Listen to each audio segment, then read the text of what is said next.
Sa kaugnay na balita, alamin natin ang update sa pag-atake ng New People's Army sa Matanao, Davao del Sur. Nag-uulat si Peng Alinio ng Radyo ng Bayan, Davao. Peng? Yeah, Attorney Mar, ayon kay Colonel Norman Marcus Flores, commanding officer ng 1002nd Infantry Brigade, nasa unang pagtugi sa may barangay Tagaytay, nagkaroon ng unang sagupaan kung saan dalawang NPA ang nasawi ito. Matapos na nilusob na may 50 mga rebelde ang Matanao Police Station bandang alas 4:30 ng umaga kanina.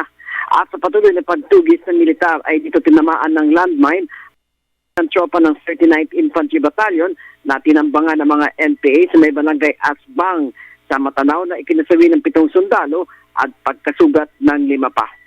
Samantala sa naganap na pag-atake ng NPA sa Matanao Police Station kayo ng madaling araw, 3 na ang naitatalang nasawi sa panig ng pulisya at pagkasugat ng 2 pang mga kasamahan nito na nakipagbakbakan pa sa mga rebelding NPA. Sinabi ni Flores na ang ginamit na sasakyan ng mga NPA na 2 Isuzu Elf at isang multicab ay natagpuan sa may liblib na bahagi pa rin ng Matanao sa Davao del Sur.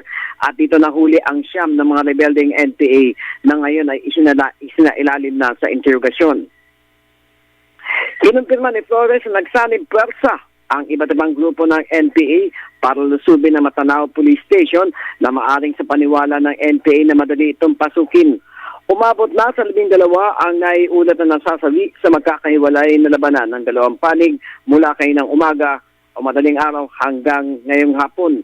At 7 sa panig ng kasunduluhan, 3 sa panig ng pulisya at 2 sa NPA ang nasawi.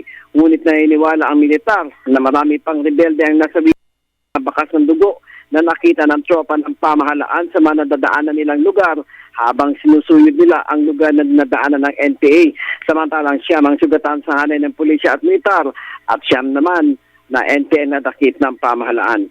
Hanggang ngayon ay walang humpay pa rin ang pagtugi sa magkasanib na pwersa ng militar at pulisya sa mga tumatakas ng mga rebelding NPA sa may hangganan ng Davao del Sur at South Cotabato.